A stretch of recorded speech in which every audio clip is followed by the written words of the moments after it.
Hello all, I am Anupriya and I welcome you all on AP education. मैं आप सभी का एपी एजुकेशन पर स्वागत करती हूँ। हम पढ़ रहे हैं सीटेट का चैप्टर दैट इज़ मोशन, और उसके चलते आज हम पढ़ेंगे डिस्टेंस के टॉपिक को और उससे आगे आने वाले जो भी टॉपिक्स हैं उनको। लेकिन उससे पहले अगर आपने चैनल को सब्सक्राइब नहीं किया है तो प्लीज़ सब्सक्राइब कर लें और हर क्लास के नोटिफिकेशन के लिए बेल आइकन को प्रेस करें।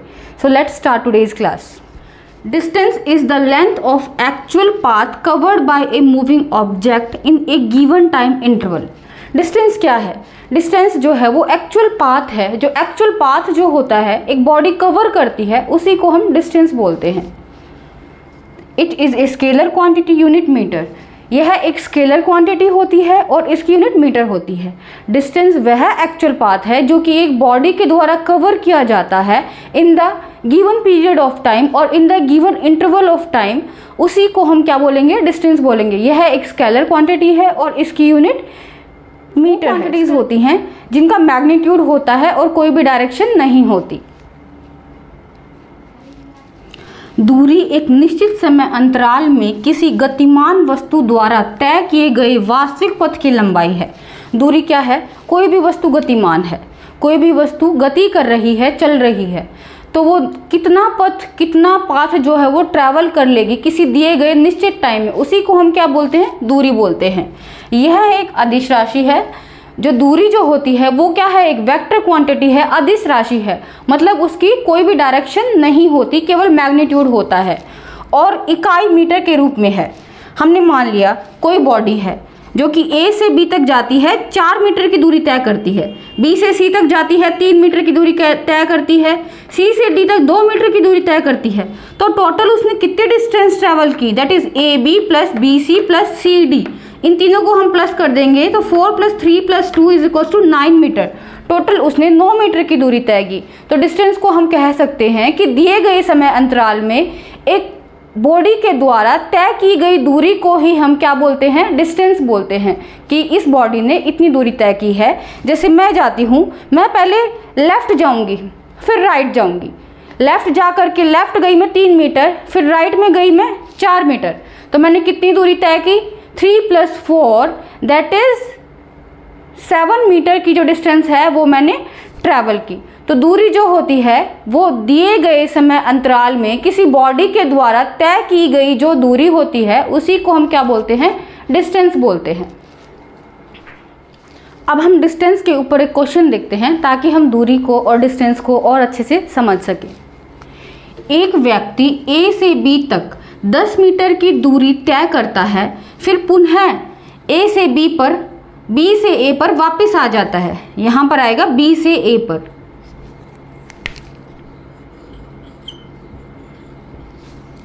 कुल दूरी क्या होगी? एक व्यक्ति है, वो A पोजीशन पर खड़ा है, A से B तक जाता है, उसको 10 मीटर की दूरी तय कर लेता है। वो A से B तक गया 10 मीटर, फिर पुनः वो क्या कर रहा है? B से A के ऊपर आ रहा है, 10 मीटर की दूरी दोबारा से तय कर रहा है।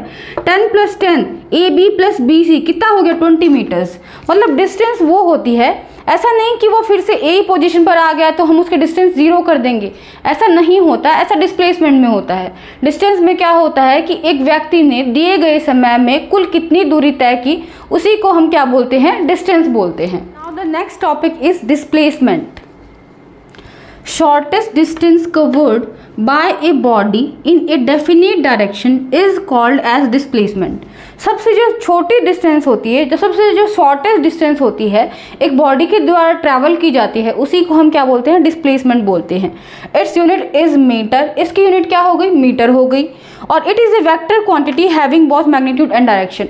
डिस्प्लेसमेंट जो है वो एक वेक्टर क्वांटिटी है, इसकी डायरेक्शन भी होती है और मैग्नीट्यूड भी होता है। कैसे? ये शॉर्टर डिस्टेंस कैसे है?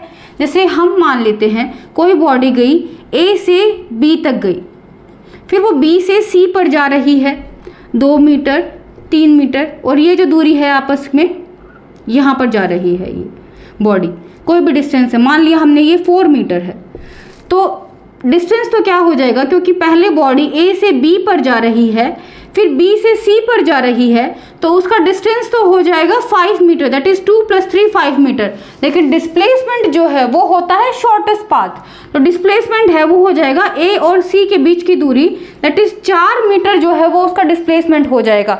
डिस्टेंस तो होता है कि कुल दूरी कितनी तय की है किसी बॉडी ने, और डिस्प्लेसमेंट होता है कि सबसे जो छोटा पाथ है किसी बॉडी के द्वारा वो कितना तय किया गया है दिए गए समय अंतराल के अंदर।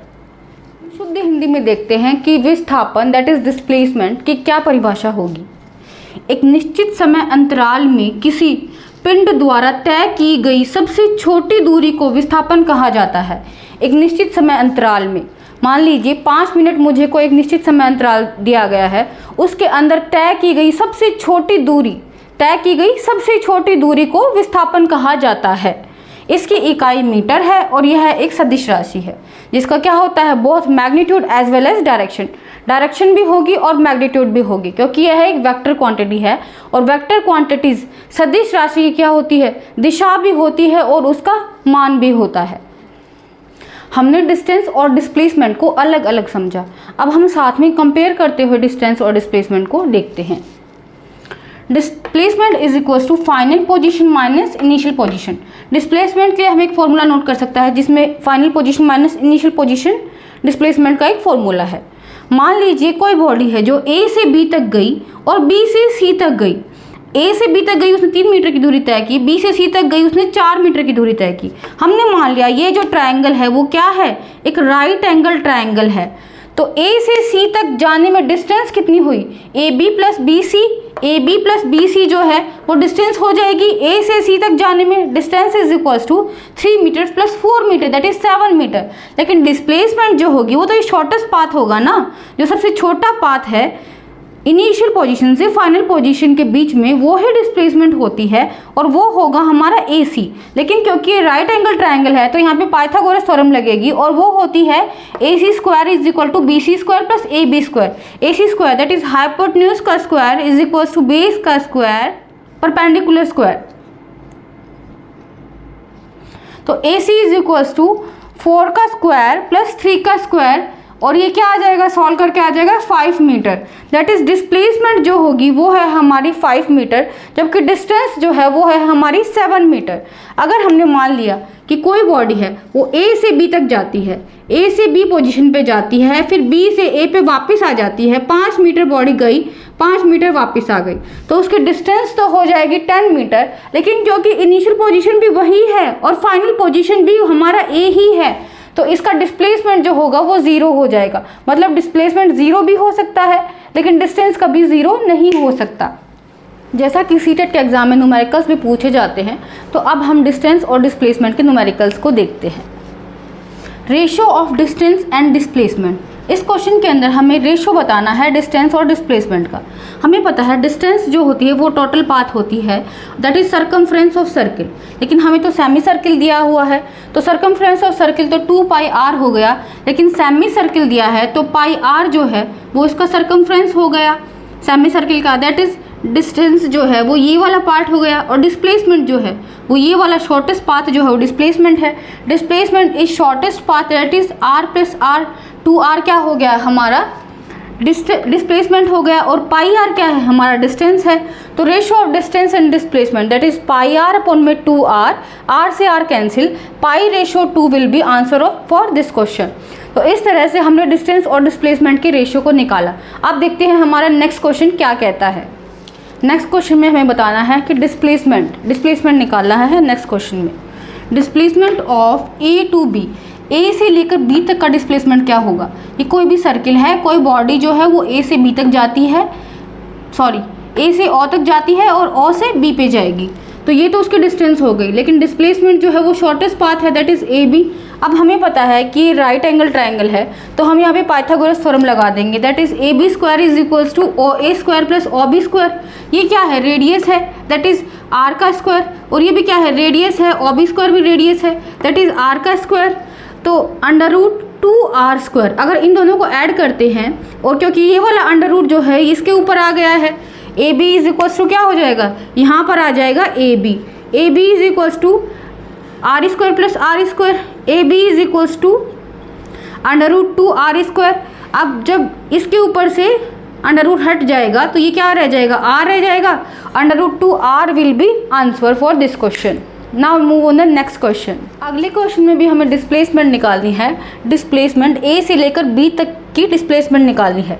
तो हमें पता है कि कोई भी बॉडी है वो ए से बी तक ऐसे मूव करके जा रही है, तो ये उसकी डिस्टेंस हो गई। लेकिन डिस्प्लेसमेंट जो है वो शॉर्टेस्ट पाथ है, दैट इज़ ए से लेके बी तक शॉर्टेस्ट पाथ तो यही है।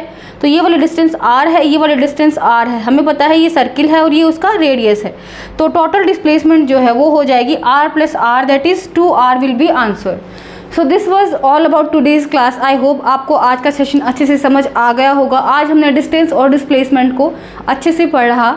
अगर आपको ये क्लास अच्छी लग रही है, पसंद आ रही है, तो please like, share and subscribe this channel. Thanks for watching.